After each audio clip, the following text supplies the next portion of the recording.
ನಮಸ್ಕಾರ. ಪ್ರಜಾಧ್ವನಿ ಟಿವಿಯ ವೀಕ್ಷಕರಿಗೆ ಸ್ವಾಗತ. ನಾವು ಹೋದ ಸಂಚಿಕೆಯಲ್ಲಿ ನಾನು ಯಾರು ಅಂತ ಕಲ್ತ್ವಿ. ಈ ಸಂಚಿಕೆಯಲ್ಲಿ ನಾವು ಯಾವ್ದ್ರ ಒಳಗಿದ್ದೀವಿ ಅಂತ ನೋಡೋಣ.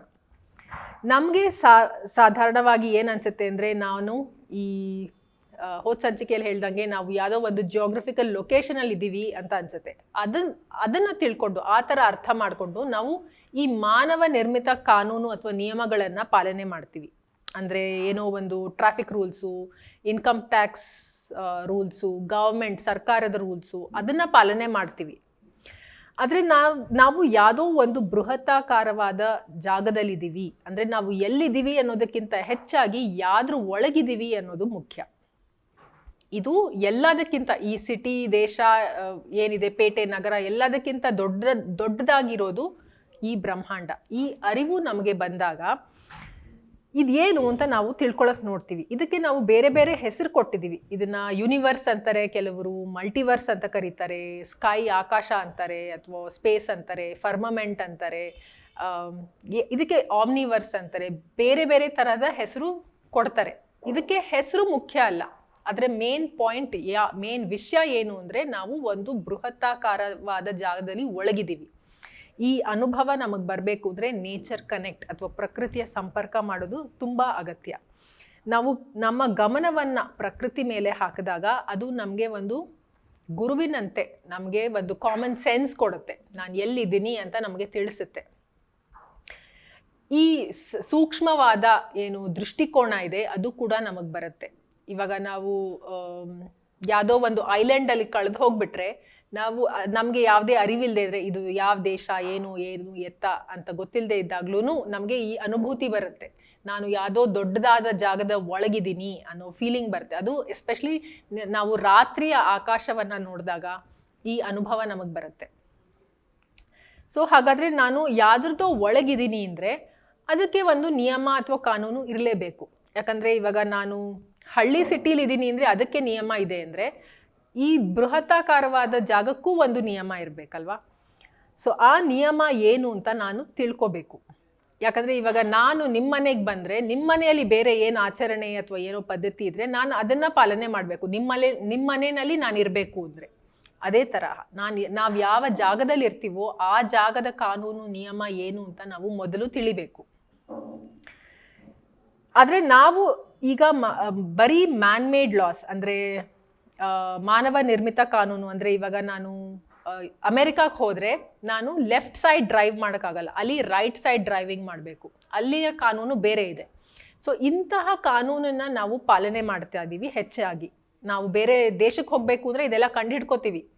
ಲೈಕ್ ಆ ದೇಶದ ರೂಲ್ಸ್ ಏನು, ಅಲ್ಲಿ ನಾವು ಹೇಗೆ ಪೊಲೀಸ್ ಅಥಾರಿಟೀಸ್ ಅಥವಾ ಏನು ರೂಲಿಂಗ್ ಅಥಾರಿಟೀಸ್ ಇರುತ್ತೆ, ಅವ್ರ ವಿರುದ್ಧ ಹೋಗದೇ ಇರೋ ಹಾಗೆ, ಅವ್ರ ಲಾಸ್ ಬ್ರೇಕ್ ಮಾಡದೇ ಇರೋ ಹಾಗೆ ನೋಡ್ಕೊಳ್ಳೋದಕ್ಕೆ ಎಲ್ಲ ರೂಲ್ಸ್ ಎಲ್ಲ ಕಂಡು ಹಿಡ್ಕೊಂಡೇ ನಾವು ಬೇರೆ ದೇಶಕ್ಕೆ ಹೋಗ್ತೀವಿ. ಅದೇ ಥರ ಈ ಬ್ರಹ್ಮಾಂಡದಲ್ಲೂ ಕೂಡ ನಾವು ಎಲ್ಲಿದ್ದೀವೋ ಈ ಜಾಗದ ನಿಯಮ ಏನು ಅಂತ ಮೊದಲು ತಿಳಿಬೇಕು. ಆದರೆ ಹಂಗೆ ಆಗ್ತಾ ಇಲ್ಲ. ನಾವು ಯಾಕೆ ಮಾಡ್ತಾ ಇಲ್ಲ ಅಂದರೆ, ಒಂದು ಕಾರಣ ಏನು ಅಂದರೆ, ನಾವೆಲ್ಲ ಗುಂಪಲ್ಲಿ ಗೋವಿಂದ, ಎಲ್ಲರೂ ಏನು ಫಾಲೋ ಮಾಡ್ತಾ ಇರ್ತಾರೋ ನಾವು ಅದನ್ನೇ ಫಾಲೋ ಮಾಡ್ತೀವಿ. ಸೊ ಇದು ಒಂದು ಹರ್ಡ್ ಮೆಂಟ್ಯಾಲಿಟಿ ಅಂತ ಕರೀತಾರೆ. ಸೊ ಗುಂಪಲ್ಲಿ ಎಲ್ಲರೂ ಏನು ಮಾಡ್ತಾ ಇರ್ತಾರೋ ಸಾಮಾನ್ಯವಾಗಿ ಸಮಾಜದಲ್ಲಿ ನಾವು ಅದನ್ನೇ ಪಾಲನೆ ಮಾಡ್ಕೊಂಡು ಹೋಗ್ತಾ ಇರ್ತೀವಿ. ಹಾಗಾಗಿ ನಾವು ಇದನ್ನು ಸ್ವತಃ ಏನು ಅಂತ ತಿಳ್ಕೊಂಡಿಲ್ಲ. ಇನ್ನೊಂದೇನು ಅಂದರೆ, ಇದಕ್ಕೆ ನಾವು ಸಮಯ ಮತ್ತು ಈ ಪ್ರಜ್ಞೆಗೆ ಇದೆಲ್ಲ ವಿಷಯಗಳು ಬರೋದಕ್ಕೆ ನಾವು ಸಮಯವನ್ನು ನೀಡಿಲ್ಲ. ನಾವು ಈ ರ್ಯಾಟ್ ರೇಸಲ್ಲಿ ಹೋಗ್ತಾನೇ ಇದ್ದೀವಿ. ಎಲ್ಲರೂ ಏನು ಕೆಲಸ ಮಾಡ್ಕೊಂಡು ಹೋಗ್ತಾ ಇದ್ದಾರೋ ನಾವು ಅದನ್ನೇ ಮಾಡ್ಕೊಂಡು ಹೋಗ್ತಾ ಇದ್ದೀವಿ. ಸೊ ಹಾಗಾಗಿ ನಾವು ಇದಕ್ಕೆ ಯಾವುದೇ ತರಹದ ಗಮನ ಕೊಟ್ಟಿಲ್ಲ. ಆದರೆ ಯಾವುದೇ ಒಂದು ಇದೆ ಅಂದರೆ ಅದಕ್ಕೆ ಒಂದು ಬೇಸಿಸ್ ಅಂತ ಇರುತ್ತೆ, ಒಂದು ಆಧಾರ ಅಂತ ಇರುತ್ತೆ. ಇವಾಗ ಈ ಮೊಬೈಲ್ ಇದೆ ಅಂದರೆ ಇದು ಒಂದು ಆಧಾರದ ಮೇಲೇ ಇರೋದು. ಯಾವುದು ಅಂದರೆ, ಏನೋ ಒಂದು ಸೈನ್ಸ್ ಪ್ರಿನ್ಸಿಪಲ್ಲೋ, ಒಂದು ಎಲೆಕ್ಟ್ರಾನಿಕ್ ಪ್ರಿನ್ಸಿಪಲ್ಲೋ, ಇದಕ್ಕೇನೋ ಒಂದು ಸರ್ಕಿಟ್ ಇರುತ್ತೆ, ಅದರದ್ದು ಒಂದು ಪ್ರಿನ್ಸಿಪಲ್ ಇರುತ್ತೆ, ಫಿಸಿಕ್ಸ್ ಪ್ರಿನ್ಸಿಪಲ್ ಇರುತ್ತೆ, ಏನೋ ಒಂದು ಆಧಾರ ಇರುತ್ತೆ. ಅದ್ರ ಬೇಸಿಸ್ ಮೇಲೇ ಇದನ್ನು ತಯಾರಿಸಿರ್ತಾರೆ. ಸೊ ಯಾವುದೇ ಒಂದು ಬೇಸಿಸ್ ಇಲ್ಲದೆ ಯಾವುದೂ ಒಂದು ತಯಾರಿ ಮಾಡೋಕ್ಕೆ ಬರಲ್ಲ. ಅದೇ ತರಹ ನಾವು ಯಾವ್ದ್ರ ಒಳಗಿದ್ದೀವೋ ಅದಕ್ಕೂ ಒಂದು ಆಧಾರ ಅಂತ ಇರುತ್ತೆ. ಆ ಆಧಾರ ಏನು ಅಂದರೆ ಅದೇ ನಿಯಮ ಅಥವಾ ಕಾನೂನು. ಎಲ್ಲ ಬೇಸಿಸ್ ಅಂದರೆ ಸ್ವಾಭಾವಿಕವಾಗಿ ಅದು ನಿಯಮ ಅಥವಾ ಕಾನೂನು ಅಂತಲೇ ಅರ್ಥ. ಇವಾಗ ನಾವು ಇದನ್ನ ಯಾವ ಥರ ಅರ್ಥ ಮಾಡ್ಕೋಬೋದು ಅಂದರೆ, ಇವಾಗ ಯಾರಾದರೂ ನಾವು ಕೇಳಿದ್ವಿ ವೇದಿಕ್ ಕಥೆಗಳಲ್ಲೆಲ್ಲ, ಯಾರು ಏನೋ ಸತ್ತ ಮೇಲೆ ನಾವು ಯಮಲೋಕಕ್ಕೆ ಹೋಗ್ತೀವಿ, ಅಲ್ಲಿ ಚಿತ್ರಗುಪ್ತ ನಮ್ದೆಲ್ಲ ಲೆಕ್ಕ ಬರ್ದಿರುತ್ತೆ, ಇಷ್ಟು ಇದು ಸರಿ ಕರ್ಮ ತಪ್ಪು ಕರ್ಮ ಎಲ್ಲ. ಸೊ ಯಮರಾಜ ನಮಗೆ ಒಂದು ಜಜ್ಮೆಂಟ್ ಪಾಸ್ ಮಾಡ್ತಾರೆ. ಸೊ ಈ ಥರ ಇಂತಿಂಥ ಕರ್ಮಗಳಿಗೆ ಇಂತಿಂಥ ಇದು ಏನೋ ರಿವಾರ್ಡ್ ಅಥವಾ ಪನಿಷ್ಮೆಂಟ್ ಏನೋ ಒಂದು. ಸೊ ಈ ಜಜ್ಮೆಂಟ್ ಪಾಸ್ ಮಾಡೋಕ್ಕೆ ಹೇಗೆ ಸಾಧ್ಯ? ಯಾವುದೇ ಜಡ್ಜಿಗೆ ಒಂದು ಜಜ್ಮೆಂಟ್ ಹೇಗೆ ಪಾಸ್ ಮಾಡೋಕ್ಕೆ ಸಾಧ್ಯ ಅಂದರೆ, on the basis of loss, ಒಂದು ನಿಯಮ ಕಾನೂನು ಇದ್ದಾಗ ಮಾತ್ರ ಒಂದು ಜಡ್ಜ್ಮೆಂಟ್ ಪಾಸ್ ಮಾಡೋಕ್ಕೆ ಸಾಧ್ಯ. ಇಲ್ಲೂ ಕೂಡ ಈ ಲೋಕದಲ್ಲೂ ಕೂಡ ಯಾವುದೇ ಸುಪ್ರೀಂ ಕೋರ್ಟ್ ಜಡ್ಜ್ ಏನೋ ಒಂದು ಜಡ್ಜ್ಮೆಂಟ್ ಪಾಸ್ ಮಾಡ್ತಾ ಇದ್ದಾರೆ ಅಂದರೆ ಅಲ್ಲಿಯ ಏನು ಕಾನೂನಿದೆ ಅದರ ಆಧಾರದ ಮೇಲೇನೆ. ಹಾಗೇನೆ ಇಲ್ಲೂ ಕೂಡ ನಾವು ಈ ಬ್ರಹ್ಮಾಂಡದ ನಿಯಮ ಮತ್ತು ಕಾನೂನು ಅಂತ ಇದೆ. ಇದನ್ನು ನಾವು ತಿಳಿದೇ ಇದ್ದರೆ, ನಾವು ಯಾವ್ದ್ರ ಒಳಗಿದ್ದೀವಿ, ಇದ್ರದ್ದು ಏನು ಕಾನೂನು ನಿಯಮ ಇದನ್ನು ನಾನು ತಿಳಿದೇ ಇದ್ದರೆ ನಾವು ಯಾವಾಗಲೂ ಒಂದು ಸಮಸ್ಯೆಯಲ್ಲಿ ಸಿಕ್ಕಾಕೋತೀವಿ. ಇದೇ ನಮ್ಮ ಸಮಸ್ಯೆ ಇರೋದು ಇವಾಗಿದ್ದೇನೆ. ಮೇನ್ ಬಿಗ್ಗೆಸ್ಟ್ ಪ್ರಾಬ್ಲಮ್ ಏನು ನಮ್ಮದು ಅಂದರೆ, ನಾವು ತಿಳ್ಕೊತಾ ಇಲ್ಲ ನಾವು ಎಲ್ಲಿದ್ದೀವಿ, ನಾನು ಯಾರು, ಎಲ್ಲಿದ್ದೀನಿ, ಇದ್ರದ್ದು ನಿಯಮ ಏನು, ನಾನು ಏನು ಮಾಡಬೇಕು, ಇದನ್ನು ತಿಳ್ಕೊಳ್ದೆ ನಾವು ಹಾಗೆ ನಮ್ಮ ಜೀವನ ನಡೆಸ್ಕೊಂಡು ಹೋಗ್ತಾ ಇದ್ದೀವಿ. ಅದಕ್ಕೆ ನಾವು ಪದೇ ಪದೇ ಈ ತಪ್ಪಿಗೆ ಸಿಕ್ಕಾಕೋತಾ ಇದ್ದೀವಿ. ನಾವು ಅಮೇರಿಕಾನಲ್ಲಿ ಲೆಫ್ಟ್ ಸೈಡಿಗೆ ಡ್ರೈವ್ ಮಾಡಿಬಿಟ್ಟು, ಸಾರಿ ನಂಗೆ ಗೊತ್ತಿರಲಿಲ್ಲ ನಿಯಮ ಈ ಥರ ರೈಟ್ ಸೈಡ್ ಡ್ರೈವ್ ಮಾಡಬೇಕು ಅಂದರೆ ಅವರು ಕೇಳಲ್ಲ, ನಮಗೆ ಫೈನ್ ಹಾಕ್ತಾರೆ ಅಥವಾ ಏನೋ ಒಂದು ಪನಿಷ್ಮೆಂಟ್ ಕೊಡ್ತಾರೆ. ಇಗ್ನೊರೆನ್ಸ್ನ ನಾವು ಕ್ಲೇಮ್ ಮಾಡೋಕ್ಕಾಗಲ್ಲ. ನಾನು ಇನ್ನೋಸೆಂಟು ಯಾಕಂದರೆ ನನಗೆ ಗೊತ್ತಿರಲಿಲ್ಲ ಅಂತ ಎಲ್ಲೂ ಹೇಳಕ್ಕೆ ಬರಲ್ಲ. ಅದೇ ಥರ ಬ್ರಹ್ಮಾಂಡದಲ್ಲೂ ಕೂಡ ನನಗೆ ಗೊತ್ತಿರಲಿಲ್ಲ ಅದಕ್ಕೆ ನಾನು ತಪ್ಪು ಮಾಡಿದೆ ಅಂತ ಹೇಳಲಿಕ್ಕೆ ಬರಲ್ಲ.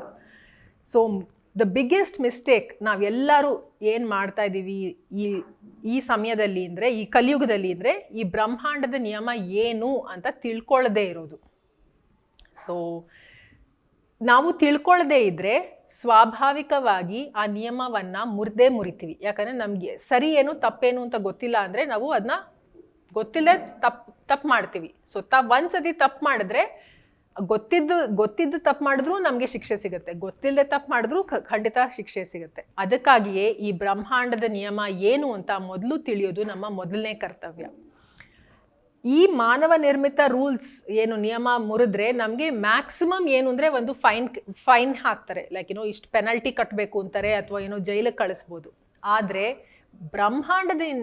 ಬ್ರಹ್ಮಾಂಡದ ನಿಯಮವನ್ನು ಉಲ್ಲಂಘನೆ ಮಾಡಿದ್ರೆ, ಅದನ್ನು ಮುರಿದ್ರೆ ನಮಗೆ ಸಿಗೋದು ನರಕದ ಶಿಕ್ಷೆ.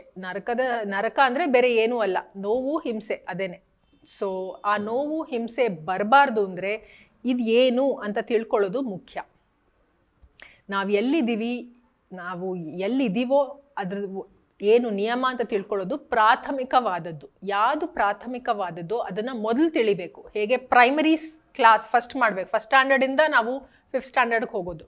ಸೊ ಹಾಗೆ ಆ ಫಸ್ಟ್ ಪ್ರೈಮರಿ ಏನಿದೆ ಅದನ್ನು ಮೊದಲು ತಿಳಿಯೋದು ನಮ್ಮ ಕರ್ತವ್ಯ. ಇಲ್ಲಿ ಪ್ರಶ್ನೆ ಏನು ಅಂದರೆ, ನಾನು ಎಲ್ಲಿದ್ದೀನಿ ಅನ್ನೋದಕ್ಕಿಂತ ನಾನು ಯಾವ್ದ್ರ ಒಳಗಿದ್ದೀನಿ ಅನ್ನೋದು ತುಂಬ ಮುಖ್ಯ. ಯಾಕಂದರೆ ನಾವು ಎಲ್ಲನೂ ಅದ್ರ ಒಳಗಿದೆ. ನಾನಿರೋ ಮನೆ, ನಾನಿರೋ ಈ ಪೇಟೆ ಅಥವಾ ಸಿಟಿ, ಊರು, ನನ್ನ ದೇಶ, ಆಕಾಶ, ಸಮುದ್ರ, ಸೂರ್ಯ, ನಕ್ಷತ್ರ, ಚಂದ್ರ ಎಲ್ಲನೂ ಅದ್ರ ಒಳಗಿದೆ. ಅಷ್ಟು ಬೃಹತ್ತಾಕಾರವಾದ ಒಂದು ಜಾಗದ ಒಳಗಿದ್ದೀನಿ ನಾನು. ಇದನ್ನು ತಿಳಿಯೋದೇ ಪ್ರಾಥಮಿಕವಾದದ್ದು. ಸೊ ಹಾಗಾದರೆ ನಾವು ಈ ಸಂಚಿಕೆಯಲ್ಲಿ ಏನು ತಿಳಿದ್ವಿ ಅಂದರೆ, ನಾವು ಎಲ್ಲಿ ಇದ್ದೀವಿ, ಯಾವ್ದ್ರ ಒಳಗಿದ್ದೀವಿ ಅನ್ನೋದನ್ನು ತಿಳಿದ್ವಿ. ಇನ್ನು ಮುಂದಿನ ಸಂಚಿಕೆಯಲ್ಲಿ ಈ ಬ್ರಹ್ಮಾಂಡದ ನಿಯಮದ ಬಗ್ಗೆ ಇನ್ನೂ ಹೆಚ್ಚು ತಿಳಿಯೋಣ. ಅಲ್ಲಿಯವರೆಗೆ ಪ್ರಜಾಧ್ವನಿ ಟಿವಿಯ ವೀಕ್ಷಕರಿಗೆ ಧನ್ಯವಾದ.